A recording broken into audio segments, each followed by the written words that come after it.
one of the things that I know that you talk about in IFS is that we can have a self-led relationship. So what might that look like? Yeah, well, sort of the way you just took care of that little scared exile part. So after I got you to get the one who was aversive to it, was afraid of it, to step back, I asked you, how do you feel toward it now? And do you remember what you said immediately? Compassion. Yeah. So that's one of the C words. Mm. So self, what I call self with a capital S, contains what we call the 8 C's, which are all qualities. So compassion is one, and you were calmer, so calm is one. Mm-hmm. You had confidence that you could do this, so that's another. You had clarity about the part and how to work with it. So anyway, there are 8 of those C words. Okay. Courage, creativity. I'm missing a couple. Connectedness, and there's one I'm missing, but curiosity. You're curious about it. Mm-hmm. So that's self, and that's in everybody, and that can't be damaged.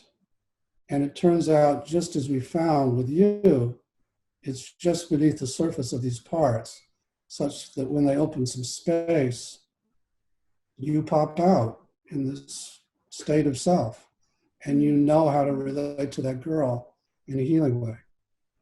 And then the same applies to your outside world.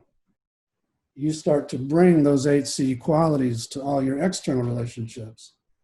And that includes, not only do you take care of your kids from a different place and your husband, and in your case,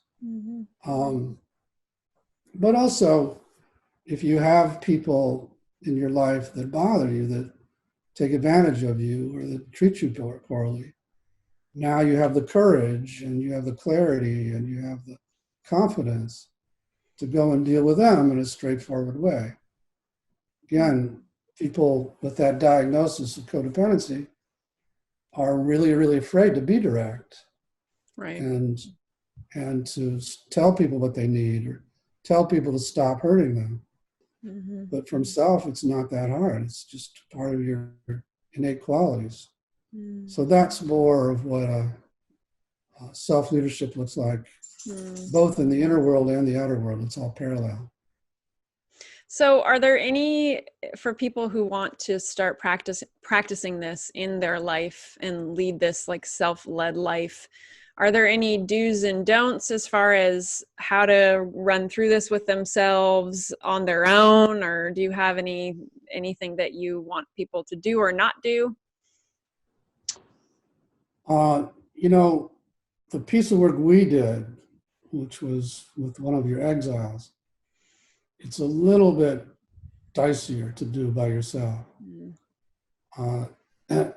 Because I get the sense you've done a lot of work on yourself. So yeah, given that, your parts trust you a lot. So when we asked the one who didn't like the fear to step back, it did.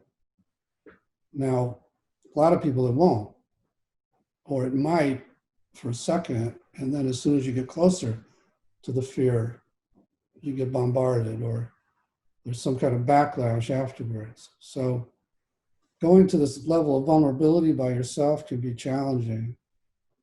But going to the protectors, which we didn't do much of, had you wanted to start with your caretaking part or the denial part or one of those, there's a lot you can do on your own, just in the way that we did, which means just to focus on that experience of the part and get curious about it and ask what it's afraid would happen if it didn't try to protect you that way. Instead of being so down on yourself for being so codependent. Right. You follow what I'm saying? Yeah. Because codependence has this very derogatory connotation.